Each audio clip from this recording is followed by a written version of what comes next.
reason to pray of something other than the most horrid outcome with a mix of political powers in Washington with this new wrench of the Trump administration. So Peter Thiel, possible, friendly. Thank you very much for having me here. Everybody knows we've been living through a crazy election year. Real events seem like the rehearsals for Saturday Night Live. Only an outbreak of insanity would seem to account for the unprecedented fact that this year a political outsider managed to win a major party nomination. To the people who are used to influencing our choice of leaders, to the wealthy people who give money and the commentators who give reasons why, it all seems like a bad dream. Donors don't want to find out how and why we got here.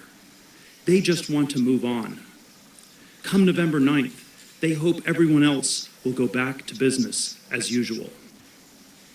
But it is just this heedlessness, this temptation to ignore difficult realities indulged in by our most influential citizens that got us where we are today. A lot of successful people are too proud to admit it, since it seems to put their success in question. But the truth is, no matter how crazy this election seems, it is less crazy than the condition of our country. Especially when this is the only country where you have to pay up to 10 times as much for simple medicines as you would pay anywhere else. America's overpriced healthcare system might help subsidize the rest of the world, but that doesn't help the Americans who can't afford it, and they've started to notice.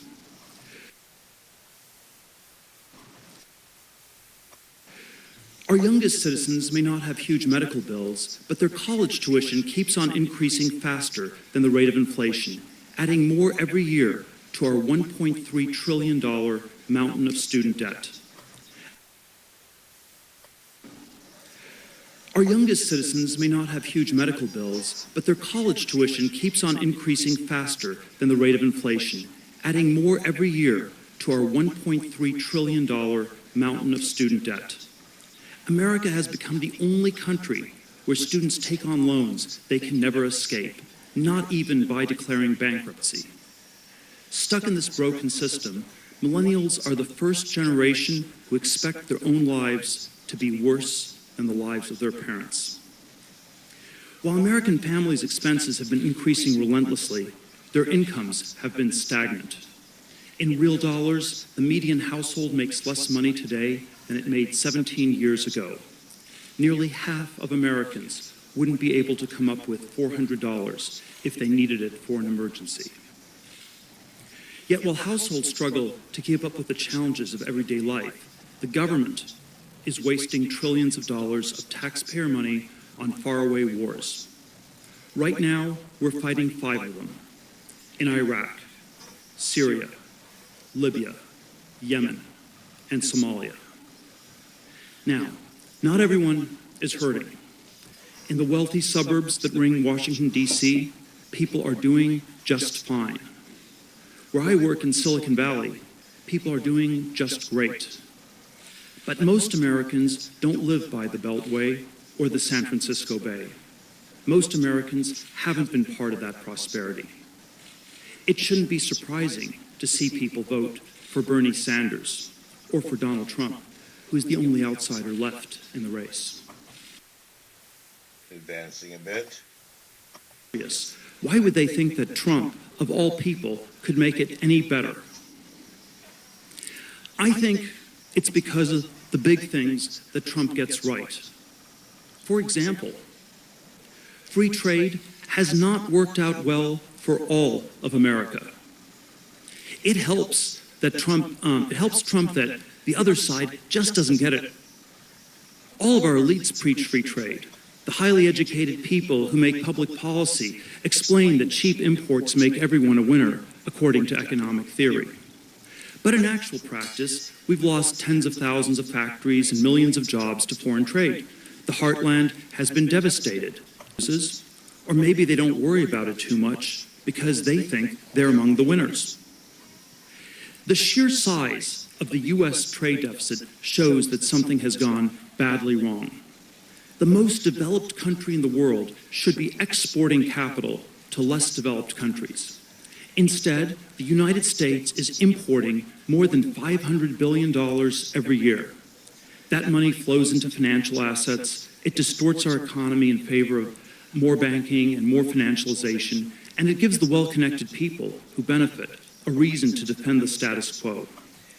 Well, for me, that's quite important. He talks about financialization because a big part, whether you believe in a communitarian utopia where we've eliminated work, we've been able to automate all of our utilities so we can get what we need by silent robots running under the hood, one extreme to another of a sort of a capitalist utopia of just everyone offering services in a well-lit place for businesses. It's agreed by even people like Peter Thiel that non-productive rent-seeking layers in the economy can asphyxiate creativity. But not everyone benefits, and the Trump voters know it. I think Trump voters are also tired of war. We have been at war for 15 years, and we have spent more than $4.6 trillion. More than 2 million people have lost their lives, and more than 5,000 American soldiers have been killed. But we haven't won. The Bush administration promised that $50 billion could bring democracy to Iraq. Instead, we've squandered 40 times as much to bring about chaos. Yet even after these bipartisan failures, the Democratic Party is more hawkish today than at any time since it began the war in Vietnam. Harking back to the no-fly zone that Bill Clinton enforced over Iraq before Bush's failed war, now Hillary Clinton has called for a no-fly zone over Syria. Incredibly, that would be a mistake even more reckless than invading Iraq. Since most of the planes flying over Syria today are Russian planes, action would do worse than involve us in a messy civil war. It would risk a direct nuclear conflict. What explains this eagerness to escalate a dangerous situation? How can Hillary Clinton be so wildly over-optimistic about the outcome of war? I would suggest that it comes from a lot of practice. For a long time, our elites have been in the habit of denying difficult realities. That's how bubbles form. Whenever there is a hard problem, but people want to believe in an easy solution, they will be tempted to deny reality and inflate a bubble. Something about the experience of the baby boomers, whose lives have been so much easier than their parents' or their children's, has led them to buy into bubbles again and again. The trade bubble says everyone's a winner. The war bubble says victory is just around the corner. But these over-optimistic stories simply haven't been true, and voters are tired of being lied to. It was both insane and somehow inevitable that DC insiders expected this election to be a rerun between the two political dynasties who led us through the two most gigantic financial bubbles of our time. President George W. Bush presided over the inflation of a housing bubble so big that its collapse is still causing economic stagnation today. But what's strangely forgotten is that last decade's housing bubble was just an attempt to make up for the gains that had been lost in the decade before that. In the 1990s, President Bill Clinton presided over an enormous stock market bubble and a devastating crash in 2000, just as his second term was coming to an end.